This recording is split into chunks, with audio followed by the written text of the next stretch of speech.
What's good, non Dreamers? My name is Julian Taliaferro, and I'm coming at y'all with the seventh monthly book analysis, and this one is titled Mental Sovereignty. But before I start, I just want to say that I have to double up on book episodes this month because I missed last month, so y'all gonna get two of me in June, and then also by next episode, I will have caught up to where I'm at now when it comes to the books that I've read. So in August, I'll probably only analyzing one or two books each and every episode from here on out, and that'll just allow me to go a little bit more deeper and in depth on each of the books that I read. So with that out the way, I can now get into my first book, which has three pieces in it, but I'm only going to highlight two of them for this episode. And the first one is What is the Slave to the 4th of July, which is an oration from Frederick Douglass. And then the second piece is the Autobiography, which is the narrative of the life of Frederick Douglass, an American slave, written by Frederick Douglass himself. The third book that I want to talk about is Rewire, Your Anxious Brain, How to Use the Neuroscience of Fear to End Anxiety, Panic, and Worry, written by Portman. The fourth book that I want to talk about is How to Start a Conversation and Make Friends, written by Gabor. And then the last one is Toyota Production System, Beyond Large-Scale Production, written by Taiichi, Ohno. So to begin with the first one, which is an oration from Frederick Douglass on the 4th of July, what he did was touch on the aspects on what America was crafted on, but how the values have been tarnished through slavery, and how slavery is an abomination, right? And for the United States to represent something like that, it's what he said, like, it's disgusting. And he was telling the people in the audience that there needs to be a change in what America is and what the United States is. But my takeaway from it is for him to do speeches like this on the 4th of July as a runaway slave, for for him to travel around the U.S., go overseas and preach about slavery and how evil it is. It takes so much courage and strength because at that time they had bounties on runaway slaves, and they wanted to get Frederick Douglass as bad as they could. So it would take so much courage and strength. So outside of the lesson that he was preaching to in the oration, just the fact that he did it in and of itself is amazing, takes so much courage and strength, and it's something that, I respect so deeply. And then the autobiography itself, right, it was powerful, right, emotional. It gives you that veil back, from a first person aspect into slavery. And I have 5 points just from reading the autobiography. So the first one is knowledge and fight is something that they didn't want us to have, right? So that's something that now I need to have the most of. I need to have knowledge and fight because that's what they didn't want us to have. The second point is you got to take a stand. You have to take a stand for yourself, something that you'll die for at a certain point. Because at a certain point, if you let people run you over, then they're going to continue to do it. So you have to take a stand and, put it all on the line for that thing you stand for. The third one is that love is in the community. It's in your brothers and sisters. It's in the people who you spend time with. It's in the people who you grind with. In the case of Frederick, it was the people who was on the plantation with him, and how he built a sense of community, and how he said that he only had amazing relationships with, his fellow brothers and sisters on the plantation. So love is in the community. The fourth point is that they tried to make us hate our freedom. They had all these divisive ways and try to have clever tactics on how to make us hate our freedom.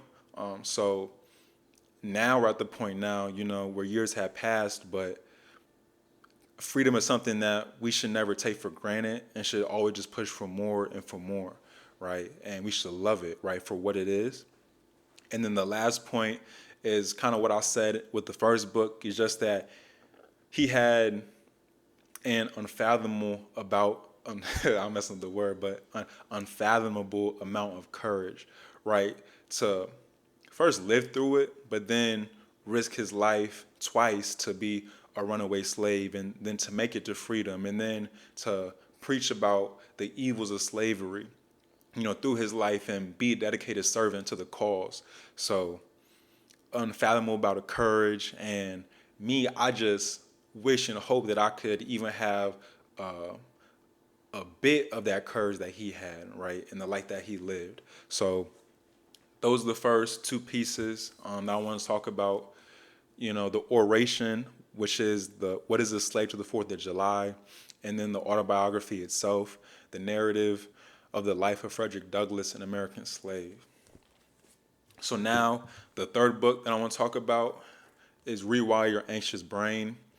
And, this is how to reduce your anxiety. So it talked about the root cause of anxiety, which is the amygdala and the cortex, and how they can both create anxiety for you, and how the amygdala itself is programmed to kind of instantly give you anxiety, while the cortex is something that you can somewhat block because you send responses to the cortex and you can kind of initiate that. So in general, it just offers strategies on a, relax more so you can reduce your anxiety. Do things like meditation, use things like movement to release, that energy from you and release the anxiety.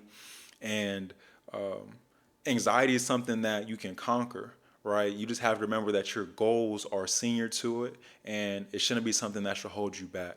So, third book, Rewire Your Anxious Brain, How to Use Neuroscience of Fear to End Anxiety, Panic, and Worry, written by Portman.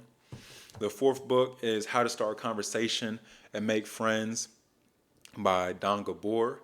And this just allowed me to see my conversation style, right? What type of person am I in a conversation, and when I discourse with people. And it was saying how you have to think of conversations somewhat like dancing, and how there is not one right way to kind of go about a conversation, but it's fluid and it flows. So you don't think about your response when you talk to somebody. All you have to do is just listen, and from there, response will come naturally.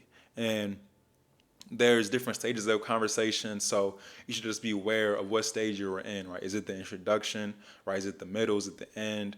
All right, if it's getting close to the end, how do I exit this conversation, the best way that I could? So again, a good book to read just on how to, improve your conversation skills. And this was, good one for me, essential, as I was trying to go to so many networking events back when I was in Miami. And this was, like I said, essential and just helpful, when it comes to me trying to be the best communicator that I can be. And then the last book that I want to talk about is Toyota Production System, Beyond Large Scale Production, which is written by Taiichi Ohno, who was written by the originator of TPS. And it's about looking at things in the perspective of not tradition, but what is the best process that we can have. You have to break out of norms in order to have the best system. And you shouldn't be tied down to things that were done in the past just because they were done that way. But try to have the most optimal process, most optimal system that you could. That'll allow you to have the best results. And that can be done through looking at how to reduce waste, create level flow, and build an automation with a human touch. All these TPS principles that Taiichi talks about. And then also, when you want to improve a process, don't look at it always in a monetary, facet. Don't look at it as just looking at the bottom line. You just have to look at how does it improve the process, and if it's a better process, then do it. And from there, you can figure out how to make it more economical after you figure out what's the best way. So those are the 5 books, 5 pieces that I want to talk about. And again, I titled it Mental Sovereignty because you need absolute control over your mental, right? When it comes to overcoming and facing obstacles, either internal or external, when it comes to creating connections and relationships with other people, or trying to create innovative ideas and processes. So that's it for this episode. And all right, let's get it, y'all. Going to achieve your 99 dream, and it's 99 dream because you are going to achieve your dream. And it would be 100%, but nobody, nothing is perfect. So you're going to achieve 99% of that. And let's go and let's get it.